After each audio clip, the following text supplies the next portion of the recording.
Welcome to Our Village Circle, a podcast centered around authentic sharing, honest storytelling, and elevating the voices of parents and professionals alike to demystify the realities of new parenthood.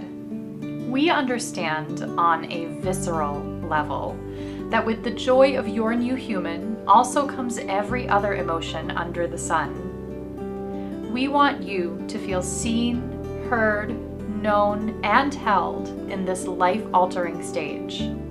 We wholeheartedly believe that everyone's story has something powerful to offer others as they navigate their own journey. Hi everyone, and welcome back. I'm your host, Jaylee Turner, and today we are going to meet Alexis Carter, a mom of 3, a postpartum doula, and the owner of Mothers4Mothers, dedicated to assisting new families with their adjustment to a new baby. In this episode, we'll discuss the importance of postpartum support, processing your birth story, the function of doulas, screening for perinatal mood and anxiety disorders, what new parents really need, and how one can be supportive of a new family in the middle of a pandemic. This was such an enlightening discussion, and I'm so grateful to Alexis for coming on to share her perspective and her expertise. I hope you all will benefit from it too. Hi, Alexis. Welcome to Our Village Circle. Hi, thanks for having me. First of all, tell our listeners a little bit about yourself and your family. I was 22 when I had my son, who's now 17, and went through life as a single mom in my 20s and 30s, met the right guy around 35, and now I have 2 little girls, 3 and 2, and we live in Fairfax County, Virginia. I am a legal consult by day and a postpartum doula by day and night. By day and night. Day and night. Yeah, tell us a little bit about your postpartum doula company. I own a business called Mothers4Mothers, and it is strictly postpartum care for moms and babies. I focus on lactation support, different types of feeding, whatever that may be. But I do enjoy helping families adapt to their new role, their new family unit. If that's 3, if maybe it's 5 or 6, then I changed what I can do. Sometimes I work on meal prep. Sometimes it's organization that's needed, or sometimes it's the lactation support and the healing, and sometimes it's just listening. So those are the things that I focus most on. Yeah, there's a lot to process after a baby is born. So much to process, and processing the birth experience, because it does not always go the way that we want it to, or sometimes it's traumatic and sometimes it goes the exact opposite in a good way, which those are the easy stories to tell, but yeah. It's definitely sometimes hard to decompress all of that information once you're home, and just compartmentalizing all of the different feelings associated with your birth story. It's super important to have somebody that's unbiased listen to you. Yeah, I think it can be really hard to talk about those things sometimes with visitors. Absolutely. And family who Absolutely have an attachment to this baby too. Even a partner that was there. Yeah. Do you talk with partners too about the birth? I do talk to them. I try to talk to them separately. If I catch the non-birthing parent in the kitchen and it's more, hey, what did you think about? Just try to start a conversation. Mm-hmm. I will say it's a lot harder to talk to them because the birthing parent already has this definition of what they want me to be. And the reason that I have been hired to work with this particular family is because that birthing parent has decided this is the person that I want to entrust my story with. It's usually the non-birthing parent that's just supportive of that decision, not so much, this is who I want to tell my life story to. So it takes a bit more warming up, but most of the time they're a lot more willing to talk about that because they want to find ways to help too.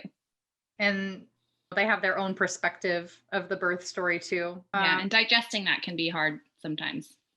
Yeah, absolutely. So then oftentimes when I tell someone that I'm a doula, there's a lot of confusion around what the role of a doula is, both in birth and in postpartum. So together, let's go through the different types of doulas that exist. So we have the birth doula. Yes. Yeah. Their role and function typically is informational, educational, emotional, physical support during pregnancy, leading up to the birth, during birth, and in those Right. couple of hours postpartum. And then we have postpartum doula. Which is the same, just postpartum. And what do you classify as postpartum as far as time frame? For me, I know for a lot of postpartum doulas, and I explain this to anybody that I interview with, that all doulas are going to have their own special skill set. And then I go into what those are for me. And for me, I feel super comfortable in the newborn stage, which is before 12 weeks. And there's Mm. nothing wrong with doulas that work with families for the first year. That's just not what I specialize in. So I try to focus on the postpartum healing for mom. The lactation support is super important to me if it's important to them. And a lot of those issues start to come up in the first few weeks. And that's where all the questions are. They've never had any of these issues before, or they don't know what's happening, or they don't know why this is happening. Working on those is something that happens early on. So I like to limit my time with families to the first 12 weeks. Now, there are some circumstances where I will work with a family up to 16, 20 weeks, specifically if there's any postpartum mood disorders or anxieties. If there's any multiples or medically fragile infants, I'll stick around with the family longer. Yeah. But I'm pretty good about towards the end of a contract. I'm usually able to sense if I can hand everything over without them completely feeling like I've just kicked them off the boat without a life vest, or if they really have a good handle on everything now. But I do focus on the end of our contract being time where I try to transfer over some of those roles and I fall into the background a little bit so it doesn't feel like I've just kicked you off the boat. It Right. gives you a sense of empowerment in your own environment. And I just encourage that as opposed to me doing everything for you. It's a little different. In the beginning, I do a lot of, can I get that for you? What would you like me to do? What are your priorities? What do you want to accomplish today? Setting goals and letting them know that setting the small goals for the day and then making sure that they're accomplished by the end of the shift is something I focus on in the beginning. And then towards the end, if they have a toddler, hey, it's looking like it's going to be lunchtime in an hour and you have to feed the baby. You might want to start making lunch now so that it's ready and you're not dealing with a screaming toddler and a screaming baby at the same time. Just teaching them how to manage time now that it's changed so much. That's really what the focus is towards the end. Yeah. Yeah, that makes sense. And so then there's also sibling doulas. That's something I see a lot on doulas' websites. Can you speak to that? I do offer sibling doula to my postpartum clients. It's not something I offer separately, only because I like the attachment to the postpartum period. I like to do it as part of a collective supportive role for an entire family, not just taking care of a toddler for 24 hours. But that's basically what it is. And I've done it for a few clients. I'll be on call less than. Is that sibling integration when the family comes home, or is that when mom goes into labor? Sibling doula is when mom goes into labor and somebody is on call to come take care of the other children in the household while birthing parent and support person go to hospital or sometimes even home births. Just keeping the other children occupied and making sure that they understand age appropriately what's going on and just caring for those children. Because that's a big change for families. It's a really big change, particularly for toddlers. I say under the age of 5 is probably the most challenging. Yeah. They don't really understand the full picture of what's happening. And there are doulas that just do. There are doulas that just do sibling doula as a separate service too. Correct. And then we also have bereavement doulas, which is one I heard about recently. I actually was not aware of it until recently. But they are typically dealing with families who have experienced a stillborn or a pregnancy loss. Is that correct? Yeah. Not only just in pregnancy, but they're for senior care as well. Oh, like end of life. End of life doula. But yeah, the bereavement doula, I'm actually signed up to take a training on bereavement doula. I hope that I don't have to use it. I just want the specialized training so that I can fully offer. And it's unfortunate, but sometimes it's a part of life. And knowing how to handle those situations and knowing what the best thing to offer to somebody, and just the resources alone of the education is important to me. It's definitely important because not only are they dealing with the loss, but especially if it was of a child, it's so their hormones are still just like a postpartum period. The hormones are recalibrating and it's still the same process. Mm-hmm. It deserves such care and compassion. It's just knowing how to handle those situations when you're outside of it, I think is going to be super beneficial. Yeah, right? That's awesome that you're training in that. That's going to be really helpful. I hope you don't have to use it. I hope I don't have to use it either, but it's going to be great that you have. So tell me, did your own pregnancy / birth / postpartum experience influence your decision to become a doula? And did you always want to be a postpartum doula? What did that journey look like for you? I would say that my own pregnancies did influence my business venture. I was often told by friends and family, you should be a doula. At the time, they actually meant birth doula. And when I signed up for my postpartum training, I thought, okay, I'm going to do my postpartum training and then I'm going to do my birth training a couple months later. And then I did the postpartum training. I loved it. And there were a lot of birth doulas that were getting their postpartum training in my training group. And as soon as I left that workshop for postpartum, I was like, I don't want to do birth doula. I felt uncomfortable. So it's purely luck that I happened to do postpartum first. Yeah, because it was in November, and then the birth doula training, the next one was in January. So I was like, oh, I'll just do both. And luckily I hadn't signed up for it yet, but I was hoping for a Christmas gift, I think. So I didn't end up signing up for it. And I went to it and I was so overwhelmed with all the birthy talk. I was like, maybe that's not for me. And so I dug in a little bit deeper and I thought, no, I think I should stick with postpartum. And then I really thought, maybe would it be weird if I just had a postpartum business, or should I be a full spectrum doula? And then I decided to just run with it, and it's worked out really well. Yeah, streamlining your focus.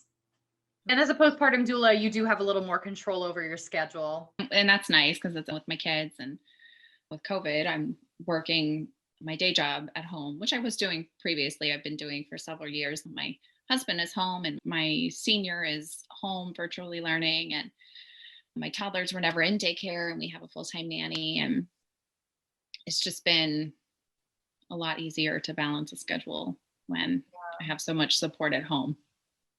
So what does a typical shift look like for you when you are coming into a family's home as their postpartum doula? It depends. I really like to leave it up to the birthing parent of what that day looks like, because I've learned from my own postpartum experience and through many of my friends, families, even clients, that I don't know what's going to tip somebody over. I can walk into my own house, and if I see a bunch of shoes on the floor, for me, that's going to drive me crazy. If I'm dealing with postpartum anxieties and I'm trying to work on breastfeeding and an infant that won't sleep or latch properly, or the dishes and the pump parts piling up in the sink may push me over the edge. And for some people, they don't care about stuff like that. Oh, it certainly pushed me over the edge plenty of times. There you go. So it's walk in, I assess what's going on, and I just make sure to ask my birthing parent, hey, what are your goals for today? What do you want to accomplish? And sometimes it's a nap, and sometimes it's washing their hair or shaving their legs or putting on makeup. I've had clients that have wanted every day to just put their eyelashes on. And if that's what makes you feel human again, then do that. So, and we make sure that she got her eyelashes on that day. But if that's what makes them feel they're normal, then who am I to take that away from them? If I can help by allowing them to do these things. And sometimes people want to sit and talk to me, and some people would like me to come and meal prep. Some people would like me to organize their nursery and their drawers for them. And I'm there to just relieve that stress, is the way I look at it. So a shift for me is 4 hours for me to prioritize the needs of my birthing parent. Yeah. And that is really whatever they want it to look like. Right. And it's, I feel like postpartum is a time where you start to figure out what makes you feel human, really, Mm-hmm. Very much. Very because much so. all of it is stripped away. And you start to figure out what your non-negotiables are. For me, it was a shower. I prioritized showering every single day. It was just the one thing I did. For some people, it's making the bed. Yep. But I didn't really know that about myself until I had my baby. Mhm. The And shower. sometimes a mom does not know what they need. I was going to ask about that. So, what about when you walk in? Because I think that I told you before, I had actually been given money for a postpartum doula the first time around because my parents live overseas and they weren't going to be able to come. Mm-hmm. And I was so unsure of the role of a postpartum doula and so not confident in my ability to ask for the help that I needed that I ended up using the money for a bassinet or something. I don't even Mm-hmm. remember, maybe groceries. And I didn't hire a postpartum doula, but I totally could have benefited from one. But what do you do when you walk into a home, you ask a new mom what they need, and they just don't know? Yeah. It's all about asking the right questions. It's very clear to me. I've developed a pretty good quality of just being able to read the room. You could tell when there is a parent that is struggling internally, making sure that you ask the right questions. Hey, what did you eat for breakfast this morning? Or let me fill your water cup. Or did you get in a shower today? Things that I know make most people feel human. Just basic, like Maslow's hierarchy. Yeah. Basic. How did you sleep last night? Those are all questions that they'll have answers to, and I'll know off of those answers the best way to approach a shift with them.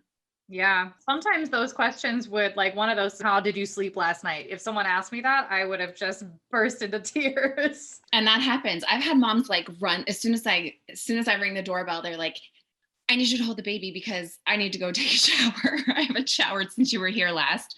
And that was like 3 days ago. So I have to go. Just making sure that those needs, those basic, very basic needs are met.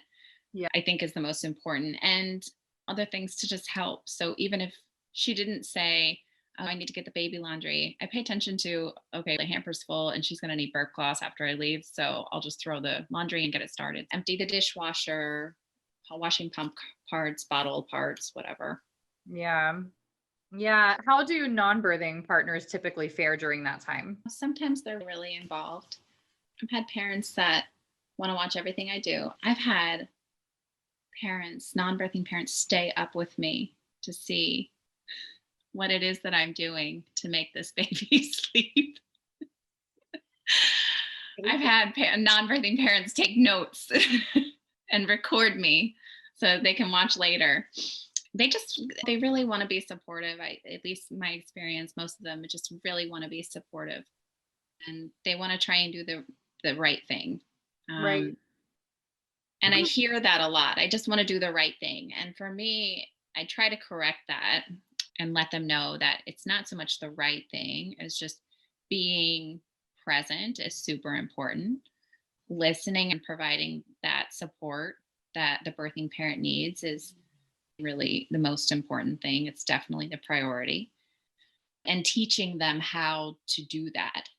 Doulas are very different from other supportive roles, moms included and partners, but teaching them the little things that I do to relieve that stress. Because last thing a mom wants, at least me, last thing I want is to manage another person.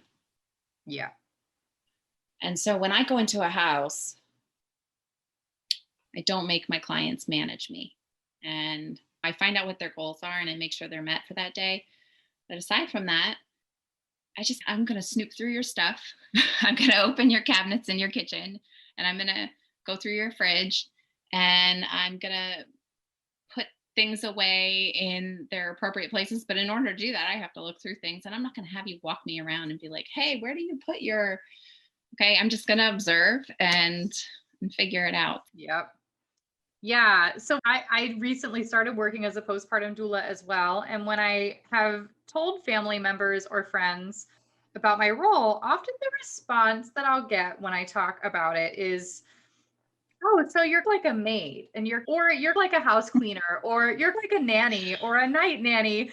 Can you help our listeners differentiate the difference between a postpartum doula and a maid slash housekeeper slash night nanny? Sure. I don't focus a whole lot on washing dishes or cleaning out fridges, or I'll wipe down a counter if I made a mess. I will put away dishes in the dishwasher so that when they go to make their own dinner or snack or lunch or whatever later, that they have somewhere to put those. I will start a load of laundry, switch laundry, fold one, put it away. But I'm not sitting there for 4 hours cleaning bathrooms and making beds and sweeping floors and things like that. Night nannies, I think, are a little bit different. I honestly haven't really discovered, not the difference between a night nurse, but I really haven't discovered anybody that really utilizes night nurses anymore. Mm-hmm. I think it's been a while. My last client had a night nurse for her first one. It was 24/7 care, and they had it for 2 weeks. So when they had their second child, they were like, I don't know how to do any of this stuff. Can you teach me I don't know how to bathe a newborn. Oh, okay, that's fine. I can teach you how to bathe a newborn. Yeah. So it's different, but at the same sense, I'm all of these different things, but a maid's not going to provide lactation support. A maid's not going to meal prep a snack for you or chop up all the veggies and fruits and wash everything in the fridge for you so you have a quick snack. Right. One-handed snack while you're nursing. Those things are really important, and night nurses don't do things like that. And a nanny, I'm not focusing on just taking care of the baby. Parents don't typically leave the house when I'm there. I do, of course, stay with baby, especially now with COVID, when mom has to go in for a checkup on, her postpartum recovery. Because they don't let you bring anyone. They do, but obviously the best interest of baby is to not go unless it's a breastfeeding parent that needs to nurse or something during that appointment. But I have even gone to appointments and sat with baby in the car. Mm-hmm. So I don't necessarily stay with baby for hours on end. My shifts are 4 hours during the day, right. 8 to 10 hours at night. Overnights are a little bit different. I'll either bottle feed the newborn, or I will bring the baby to nursing parent and put them back to sleep, burp, change, swaddle, all of those things. Yeah. And that way that allows the birthing parent or the nursing parent to go back to sleep very quickly. Yeah. So I guess the biggest thing that would differentiate a postpartum doula from a maid slash housekeeper slash night nanny would be your primary focus is whatever the mom needs. Yeah. At the time. It's really whatever the entire family needs at one time. Because sometimes if they have a toddler or other children, sometimes they want to spend some quality time with those older children. They've spent so much time focusing on this newborn that they're feeling a little detached. And that's when I'm like, why don't you guys go for a walk to the playground? Right after you nurse baby, I'll put baby to sleep. You guys can go for a walk. Yeah. I've even packed like a little picnic lunch type situation for a client and their toddler. They took it to the park. Yeah. I had never seen a toddler so happy to eat lunch in a park before. Oh, yeah, I bet. So, but it's things like that. Yeah. It's a huge adjustment. Yeah. And so then what do you consider to be the most important part of your role? Ooh, that's tough. I would think just helping them figure out balance. Education is very important, super important. I have not just first-time parents, but I have second, third, fourth-time parents that I'm still teaching parenting tips, hacks to newborn life too. So it's not something. Because every baby's different too. Every baby is different. And also, if you continue to do something the same, I did that with my first. Let me show you a different way. A lot of times they're super receptive. So I would say that the most important thing is really just the education part. Because at the end of this, your goal is for the parents to feel empowered to be able to do all of this, on their own. Yep. Yeah, for sure. So then what percentage of clients are hiring you in advance? And how many are hiring you after the baby is born when they're at home with this newborn and they realize, oh God, I need help? Right now it's 50-50. I would say people are starting to book further in advance because of COVID. I used Yeah, to I was only going to book a ask how couple that's months in changing. advance. Now it's more like 3 to 4. I'm even seeing some 5 to 6 months. So it's a little different, but I'm here for it. So So when you get one of the emergency calls, and they're Mhm. like, I'm home with a new baby and I need a postpartum doula, around what time frame do you see that happening? It's usually within the first week. Every Right. once in a while, I get somebody that calls me a couple weeks in, 3 weeks in. Not usually beyond that, though. Yeah.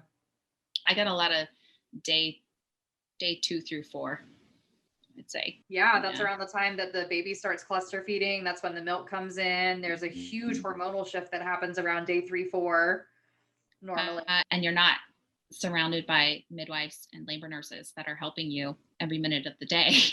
So Right. you're home and you're on your own. And if you have a partner that's working or you have another kid, it's tough. And you realize it just hits you all at once. It's a brick wall and it's tough.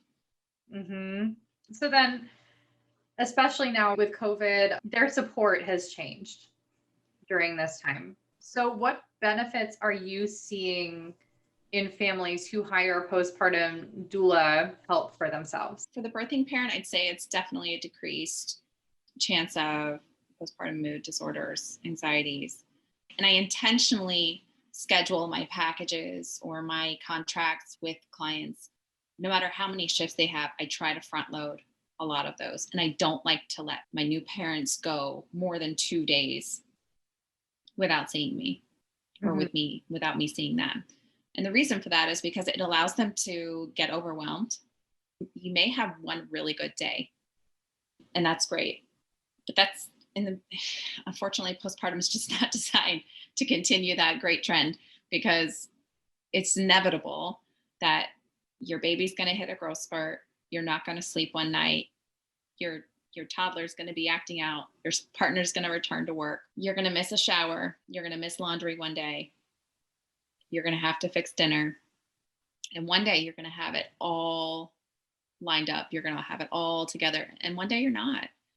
And that's a lot. And if it happens once and then it happens again, by the time that I get there and it's been 3 days, you text me that second day, you're like, oh my God, I was so on top of it today. I did this and this. And then I get there and you're in like tears and you're still in your bathrobe at 3 p.m. and it's like, what happened? I don't know. It's totally like one of those things where, I feel like even for anyone who's not a doula, who's supporting someone who just had a baby, Mhm. people are starting to know to ask the birthing person and the partner how they're doing too, and not Right. just come and hold the baby. But I think there needs to be a little more emphasis on ask Mhm. again tomorrow Yep. because it is so volatile during that time. Yep. And it changes from day to day. It changes from hour to hour. Yeah, so I would say that is probably the biggest benefit to both parents is just the decreased anxieties because I can't tell you how often I hear a client say, we just have to get through tomorrow because then Alexis comes back. And I do that on purpose. I don't want you to struggle, Yeah. especially in the beginning. I don't want to see you struggle. My job is to empower you and make you feel confident in your ability as a parent, not to make you a perfect parent. So I think that's probably the biggest benefit is just the decreased anxiety because you have hope. The cavalry is coming. And also, you brought up a really good point to empower them to know that they can do it. I feel like Mhm. that was what I needed the most. Yeah. I did not have the most empowering experience in the hospital. Actually, by the time my husband and I left the hospital, we felt 0 ounces of confidence in our Mhm. ability to parent our kid based on how we were treated. And from there, we came home and we were starting from a deficit. And I think all I needed during that time was for someone to come in and just give me some encouragement that yes, you do know how to do this. Yes, like you are And capable. it's so important to try and encourage. I think lactation is probably the toughest thing for a lot of parents, partners Mhm. included. Even when Um, it's going well, it's hard. yeah, because when it is going well, the partner is usually missing. They're feeling like they're missing something. They're missing the Mhm. bond in the baby. They're missing their partner. They're missing these moments, and it feels like a disconnect. Yeah. So then, how are you taking a temperature, so to speak, of how a family is doing? There's probably not qualitative words, but are there certain things that you're looking out for? Yeah, actively, I always assess what's going on first. I think that's probably the most important thing is just to really assess what's going on, situational, asking the right questions gives you that temperature of the room. So it's definitely helpful. But I am pretty intuitive and I am pretty good at digging without digging, if Yeah. that makes sense. Yeah. How are you screening for perinatal mood and anxiety disorders? And what is your process if you suspect that someone is in need of additional help? It's a pretty fragile topic, actually. I used to struggle with it in the beginning of my doula career. It's hard, right? Because It's super touchy. it is super touchy because you don't know if you suggest to someone that they might be suffering from anxiety or depression, how they're going to react to that statement. So during my interview process, I ask a lot of these questions when they're not touchy. Do you already have existing anxieties or depression? It helps later me understand where they already are mentally. Birth story is an important part of that. These are all things I'm paying attention to. Sometimes it's not just the birth story. One of my first things that I like to do with my new families is to ask about their birth story. Whenever they're ready to tell it to me, I love hearing it because it gives me a very good perspective of where that birthing parent is mentally Hmm. and emotionally. And there are some key phrases or words that sometimes they'll use, and it sets off my radar. Okay, I need to watch this. Yeah. What sort of phrases? Some triggering things like it didn't go according to plan, or I didn't want to do it this way. They may not be emotional on it when they talk about it, but just saying it out loud gives me an understanding of, okay, this definitely is something that's bothering them. Hmm. There's other red flags. Partners being distant, you can tell if there's something going on. I've never had partners openly fight, argue, or really get into a big disagreement with me present, but I can sense when something's happened. And, there's a lot of room for butting heads in the beginning, a lot of Absolutely. emotions. It's a big change in a relationship. During my interview process, I ask a lot of questions. How do you anticipate feeding? How do you anticipate sleeping schedules? Your partner, what is their role going to be? And a lot of those prompt conversation prior to baby coming. So that makes it easier for them because they have talked about it prior. And you know what their expectations were too. Yep. And I'm able to write down what they think is going to happen. And that way, when I go in with a new family, I review all that information. And obviously, if I'm talking to a client and they're like, I'm definitely going to breastfeed, and I ask them, what's your commitment to breastfeeding? So moms say 10 or higher. I already have in my mind that if it doesn't go according to plan and there's any type of breastfeeding issues, whether that be latch, supply, tongue tie, lip ties, anything like that, that I'm going to have to step in and quickly provide the most amount of support, education, resources, anything that I can offer to make sure that level of expectation is either maintained or brought down to reality, or Right. but it does give me some perspective going in just for myself, how much pressure they're putting on themselves. And yeah, it gives you an idea too when you come back in and you ask them how things have gone Mm-hmm. so far. If it's different than what was on the sheet of what they expected it to be, you know. Yeah, because if that's what they told me in that one interview that was an hour 4 months ago, I know that they have dug through the internet and they have figured out everything the way they want it to go, Yeah. especially if they have more than one kid. They use that as a Right. benchmark. absolutely either, oh, it went so well this time, so it's going to go this well again, or it didn't go very well the first time, and this is the do-over. Yeah. You get that? Very much, even myself included. My first child was formula fed. I lacked education. I lacked support at 22. I didn't even know that it took several days for your first milk to come in. I probably had colostrum. I probably did not have supply issues, but I had an impatient baby that was pushed formula in the hospital. And I was like, okay, this isn't working. And then I had my second, and then I had my second child, and I'm thinking, okay, I want to breastfeed. It was so important to me. I took all the breastfeeding classes. I read all the breastfeeding books. I joined all the breastfeeding classes. I learned how to use my pump. I joined all the groups and all the networking. And then she came out and she was the worst partner ever. She was impatient. She's still impatient. She was just a horrible breastfeeding partner.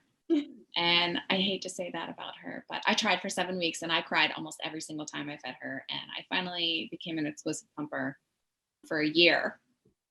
So when I went into my third, I automatically thought, okay, I'm going to have to exclusively pump because this is just not going to work out.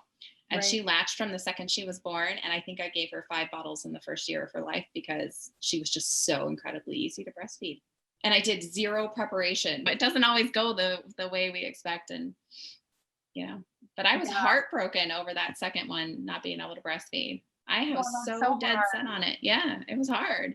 That's so hard too, because I'm sure, I don't know if this was your experience, but sometimes when you're having struggles, I think other people struggle with what the breastfeeding parent is actually looking for when they're expressing their difficulties. Are they looking for help to keep going? Are they looking for, oh yeah, see, that's a touchy one too. Whatever it takes to keep going. You have to know when to quit. You have to know when it's, have you tried fenugreek? Or then gently encouraging them that formula is okay. Mm-hmm. And I say that up front. I say, I will support whatever decision you make. If you tell me that you are in this, I will support you. I will give you all the education and resources you need. I will help you until you are ready to throw in a towel. And I said, but you have to make me one promise. You will not quit on a bad day. So it's really important for them to understand that the only time that I'm not going to let them throw in the towel is when they've had the worst day ever. Yeah. I think even when breastfeeding goes well, breastfeeding is just not easy sometimes. There's the cluster feeding. Honestly, it's never easy. Even when it's easy, it's never easy.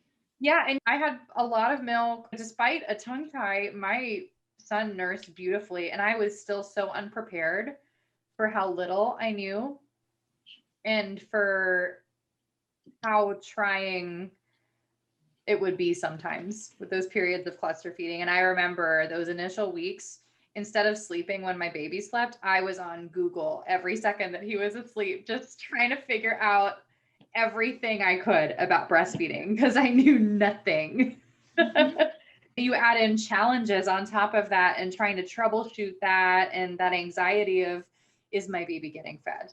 Mm-hmm. It's just a lot. It's a lot to deal with, plus hormones, plus sleep deprivation. One thing I dread with every new client is that 2-week appointment when you go back to the pediatrician and the pediatrician puts all this pressure on the weight, baby gaining weight. Yeah. Mm-hmm.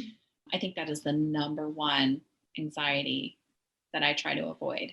So that is also why I front load all of my shifts with that client, because I want to make sure that they're feeding them on demand. They're feeding them less than 3 hours. Mm-hmm. And it's really just because I have seen time and time again in my experience, babies marked with failure to thrive. I've seen babies end up back in the hospital because I had one client one time and the baby was 2 ounces under birth weight, 2 ounces. That's not much. And no, not at all. Technically it was a feed at that point. And that mom left so upset because the doctor made her come back in every other day for the next week to make sure that the baby was gaining weight. Oh Now my, she had originally, yeah, can you imagine? And even now, if you think about how stressful that would be now with COVID, most people don't want to take their babies anywhere. it's just period. Even without COVID, new parents should be home resting Hmm. or going for a walk outside. They shouldn't be shipped around from appointment to appointment. Yeah, take like the weighted feed situation. I just try to avoid all of those things. I try to do the overnight shifts. I wake baby, I wake up to feed. Sometimes I get a parent that's, oh, they told me at the pediatrician's office that I can let the baby wake up to nurse overnight. Okay, we can try that. And then the baby sleeps like 5, 6 hours because they're newborn sleepy. Nursing parent is like engorged and uncomfortable, and then we can't get baby to latch. And then it's just, I try to avoid all of those things by just making sure that the education is there for them to understand how important those first couple of weeks are in establishing supply, establishing different feeding cues, and understanding what that goal is. And as soon as they hit the 2-week appointment, I'm like, go ahead and baby sleep. I was about to say, once they hit birth weight, then it is that green light Yeah, to it's game over. And I've had parents that have had babies that hit that in 3 days. Mhm. And that's great. But I've had some that struggle to get there 2 to 3 weeks later. And that's when it's like, you can't skip a feed. I only want to do is sleep. But it's temporary. Yeah. So Yeah, for sure. because the challenges that come out of that, if it goes wrong, it's just another thing that you just don't need to deal with. Postpartum's hard enough. You don't need to make it harder. Absolutely.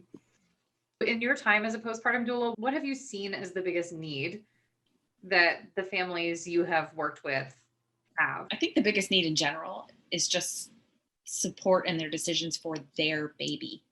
Yes. Oh my gosh. A lot of people don't understand, especially moms. But I will say COVID has presented a lot of different challenges. The one in particular that I'm talking about is new grandparents not being able to meet their newborn because they'd have to fly in, and new parents aren't comfortable with the travel and COVID. And Yeah. so just really support in their decisions for their own baby, even if that means delayed meeting of a new baby. Yeah, even some local families, I've heard for one reason or another, their extended family members, grandma is either unable to or not willing to do the Mhm. 14-day quarantine prior to the due date. Then Okay, well, there are consequences to that for some right. parents. And they're having to have that difficult conversation of unless you do this, you cannot come and meet the baby. And I remember even prior to COVID, that was a difficult conversation for me to have with family. Everyone to be up to date with their flu and Tdap shot. And that was big drama in the family. But now with COVID, it's just a totally different ballgame. And even locally, you're seeing people aren't able to have the help that they need for one reason or another. And yeah, I agree with you. I think that what the new parents really need is support in their decision, especially if it comes down to something like that where the grandparents may not be able to meet the baby, because the last thing that new parents need is guilt. We, as in, I think I can speak for most parents that we carry enough guilt I for. was about to say we all carry enough guilt anyway, so we Sure. don't need to add anything else. That goes as far as feeding. Some, look, breastfeeding's not for everybody, and that's totally fine. Mm-hmm. For the ones that try it and they like it and it works out for them, great. There are some that I had a client recently tell me, I just don't love it, but that's okay. But I can't stop. My mom makes me feel bad about it. And That's heartbreaking. because she nursed me for 2 years, and it's hard. It's hard. I am trained to feed your baby however you would like me to feed your baby.